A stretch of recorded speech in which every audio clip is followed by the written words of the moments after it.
Welcome, everyone, to the Business Spotlight podcast, where we shine a light on the incredible entrepreneurs and business leaders in our community. I'm your host, Craig Whipperman with Music City Action Coach, and today we're excited to introduce to you someone who's blazing a trail in concrete services right here in Nashville.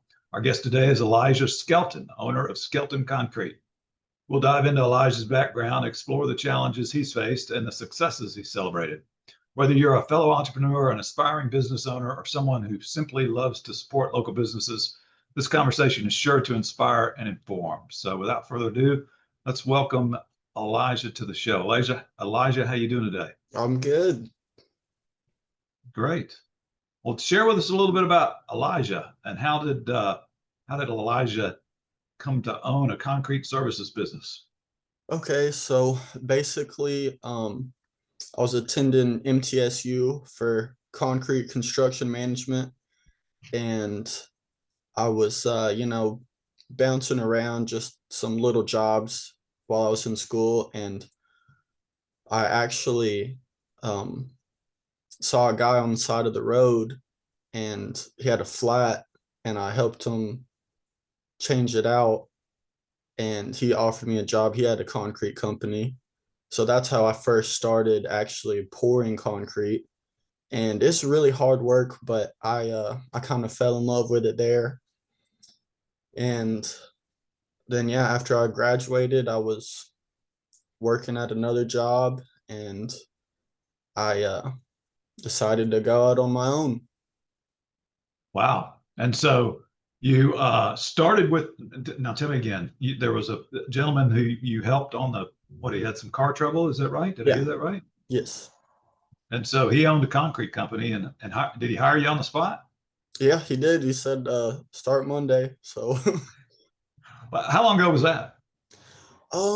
that's been like 2017, probably. Okay. So 2017. about 8 years ago. Yeah. So you worked for him for a little while. Yeah, for about a year, and he did a lot of stamps and custom concrete. That's the part I really loved about it, because you can make it look like art, barnwood slabs or Roman cobblestone. Yeah. And so you worked with him for about a year Hmm. and then you moved to another job? Yeah, because I moved back from Murfreesboro. I was working there for a while, but it was like an hour and a half drive every day to and Yeah. from. Gotcha. So, So did you go to another concrete company or was it just another company in construction? yeah, I worked at another concrete company. They did a lot of just driveways and stuff like that. And then I worked for I was an equipment operator. Oh, okay, cool. So how long did you work there before you decided you wanted to go out on your own? The at the operating, Yeah. I think it was about 3 years. Okay. Yeah. So what gave you the nudge? What sparked your interest? What made you go out on your own? So there was two things. My girlfriend at the time, wife now, she pushed me because I had been talking about starting a company. And then I also had an injury, and I had a lot of hospital debt. And where I was working, I was like, I gotta make more than this. So that was, that's what kind of pushed me over. And it's been great. And wow, so that's really something. How long did it take for you to get customers, clients? So the guy I was working for, I told him I kind of want to do this on the sides if we don't work one day or on the weekend. And I was just calling, emailing every work truck that I would see. I have a list that's like 50 pages long of businesses in Middle Tennessee, anybody that could use concrete services or cutting or drilling. And I was just calling, and I put in some estimates. And yeah, I've been with the one company, my first job. We do work for them pretty much every week. Hmm.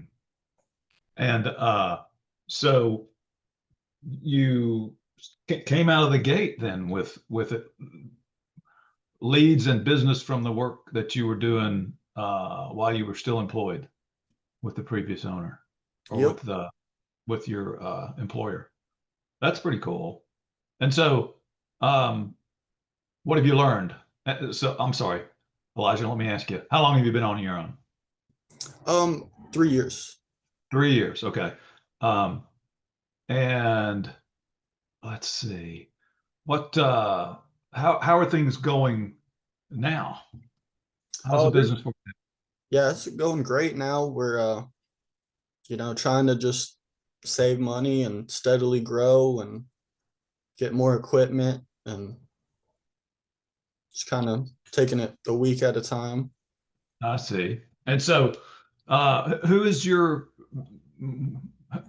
customer base? Are you selling directly to uh, homeowners to do small jobs for them, or are you subcontracting to major construction companies?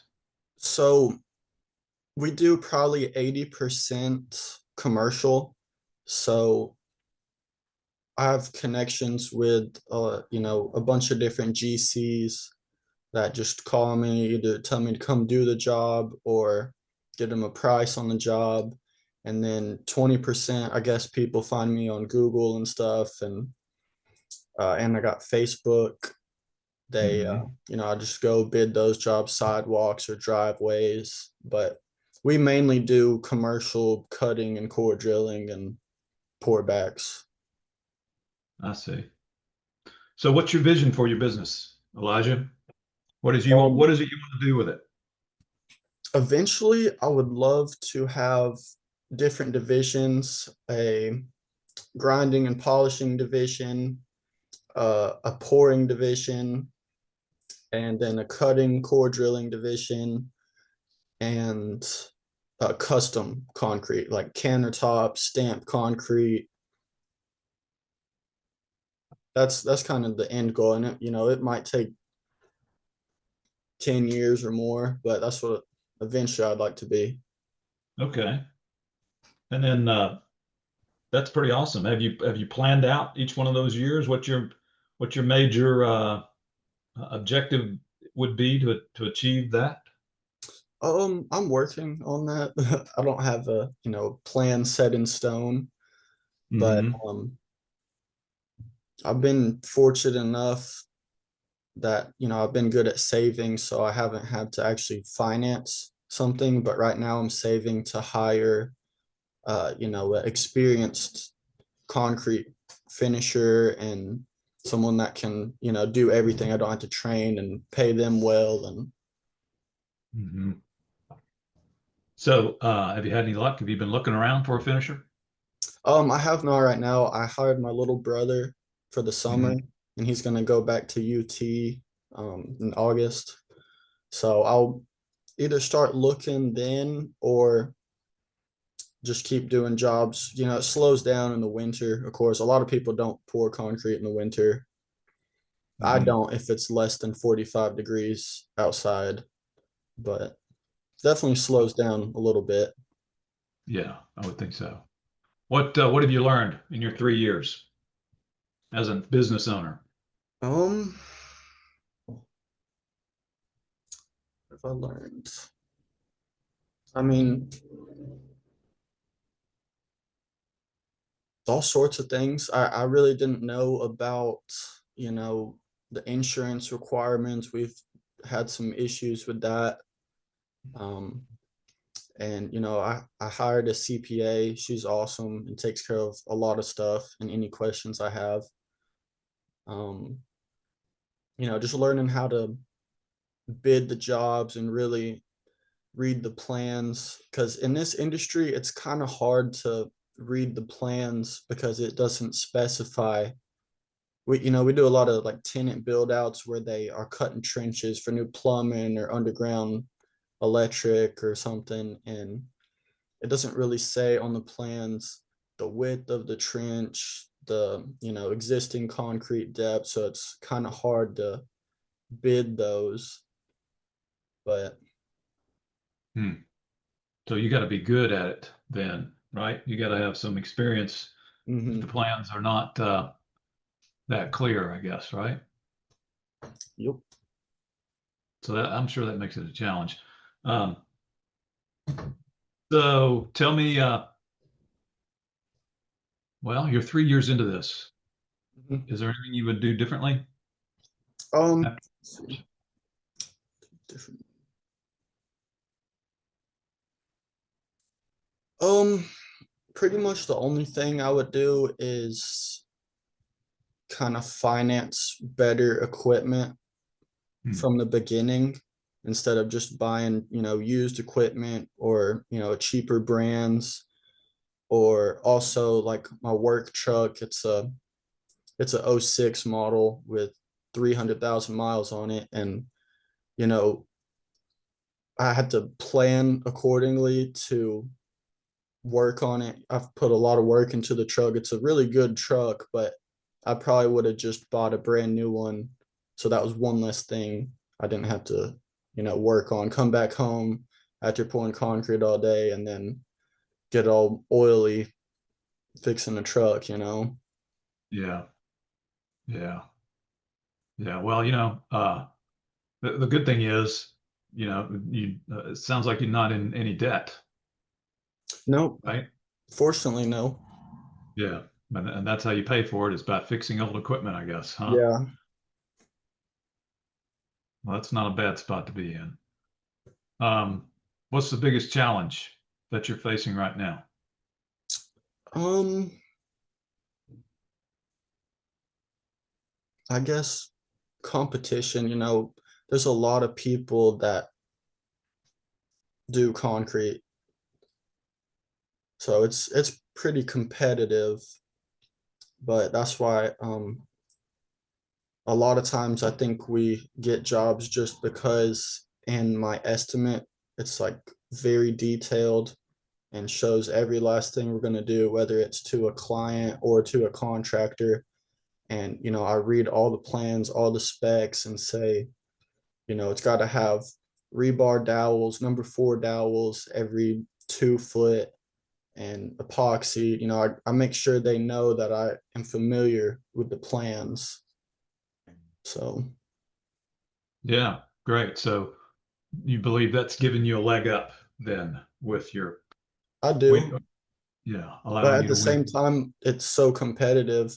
We just lost like 4 decent sized jobs because we didn't start on Saturday on one. We were going to start on Monday. So we lost that one. And, you know, it, it's just whoever can get out there first and the cheapest price. So, Hmm. Yeah, that's kind of tough to sell then, mhm. isn't it? If it's price sensitive like that. Um, but do you do anything to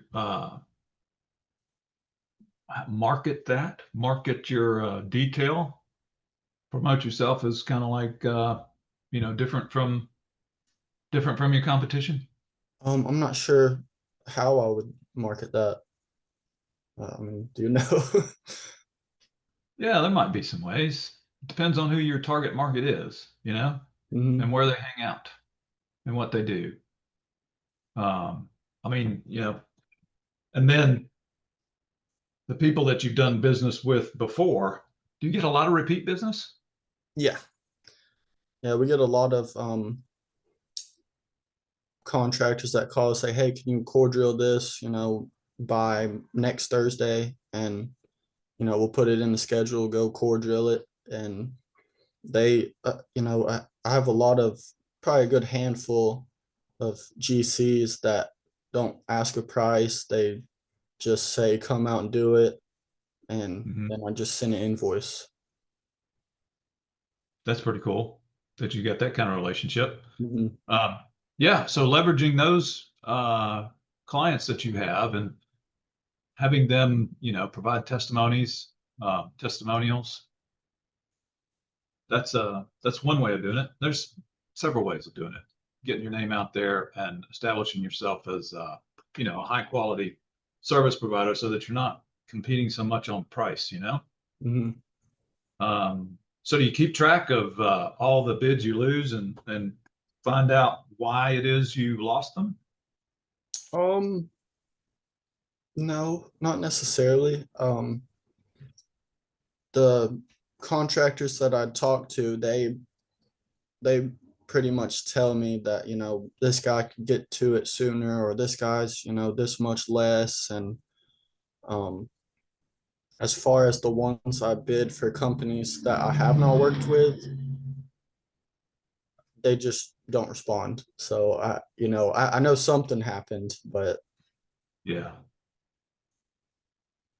Yeah. Okay. Um, Here's a question. I think you've already answered it. Is your business price driven or value driven? um, I'd say a combination. It's, kind of price as far as the GCs that, we have a trusting relationship back and forth, but new clients or new contractors, I, go back to that detailed scope of work in the estimate so they can, kind of know what they're going to get, Mm-hmm. definitely be satisfied. So, Yeah. So what's have the tariffs had any impact on your business? um, Or not that I can tell. yeah, Yeah. yeah. Things are I don't know, construction. It seems like I don't know what materials, what construction materials you got to figure. There's a lot that come from overseas, but I'm not exactly sure.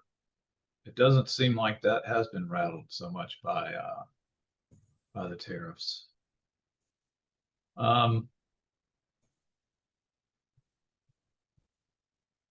Let me ask you this question. Who is the first person that comes to mind when you think of success?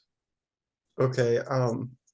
This one was I read this earlier in the script, and it's a little different probably, but just immediately I think of James Spader. Hmm. Do you know James Spader?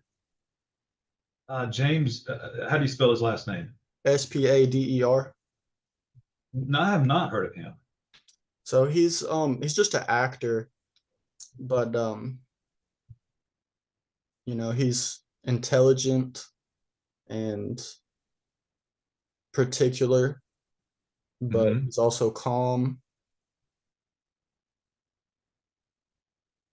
I mean, he's definitely successful in the acting business, but I just like his morals. Okay. Okay. What have you seen him in any movies? Yeah, he's in The Office, the TV Oh, show, and The Blacklist, the TV show. okay. Okay. Okay. Interesting. And so you just like his disposition, I guess. He's able to stay calm um, and cool under pressure and that type of thing. Yeah. Okay. What's one of the hardest moments you've had since you've gone on your own? Um, as far as like actually working or Yeah. Yeah. What's the hardest moment in your business? Have you ever been, you've just got your brother on the payroll right now, I guess, right? yes.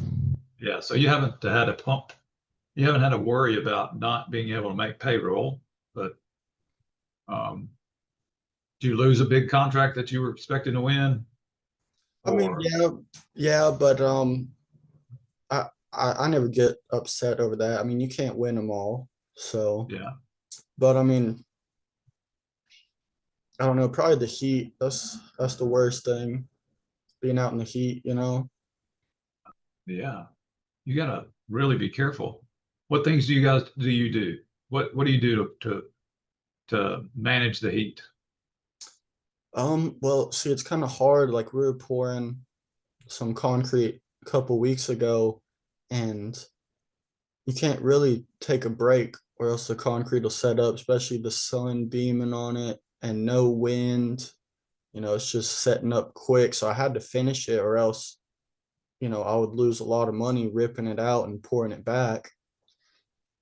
So Mhm. can't really take a break, take lunch. You just chug a water real quick or a Gatorade, and got to keep on going. I mean, I need more people. Is what it is. But yeah, I'd say that's probably the biggest challenge right now. Yeah. Well, and drinking tons of water, I would imagine, right? To make sure you stay hydrated. And Yeah, we probably drink a case of water each that day. wow, wow, that's kind of, you know what? It's not really surprising. I mean, if you're out there all day, dude, I remember working construction when I was like, 18, 17 until I was 19, somewhere in there, down in Alabama now, which, it's not too much hotter down there, but my gosh, you just got to be careful. Mm-hmm. Okay. So coming down a home stretch here, I got 3 questions for you. You may have already answered this one with James Spader, but I'm going to ask this one anyway. Is there a book that you've read recently, or one maybe you read some time ago, or someone like James Spader that you looked up to or has been a mentor for you that's been, and a book, maybe it's something that's provided some foundational insights or education, or the mentor provided some specific insights or motivation or encouragement? Is there anybody like that, or any book like that that stands out for you? Um, Not really. Honestly, I haven't read books since like high school. Yeah. But Okay. I don't know. I can't really think of anything on that one. Okay. If I had a magic wand and could change anything in your business right now, what would it be? Um, Anything Anything. like financially? You pick. Financially, hire more people, um, win more bids, you name it. All of the Um, above? yeah, probably just financially, because then I could do a lot of things with that. Yeah. Hire people, So, get a fleet of trucks, get a estimator going. yeah. Cool. Okay. And then tell me what you're most proud of. Um, I guess the freedom that comes with it. Yeah. Did you feel locked down in your previous jobs? Do you feel like you didn't have any freedom? Yeah. So what do you do with your freedom now? Well, we try not to work weekends. I've been trying to really push that. Doesn't always work, but I mean, Yeah. like to go golfing and fishing and riding the motorcycle, Yeah. visiting family. That's pretty much about it. Yeah. Well, at least you're in control of your own schedule, Hmm. right? Instead of somebody else being in control of your schedule. Well, Elijah, it's been great having you as a guest. Really appreciate you coming on and sharing your story here, man. You're only 3 years into this. Another 10 or 15 years, we'll see you, with all the different divisions in your company, I hope and so. you're knocking it out of the park, right? Oh, yeah. All right, great. All right, man. Thanks so much. We'll talk again soon, okay? Alrighty.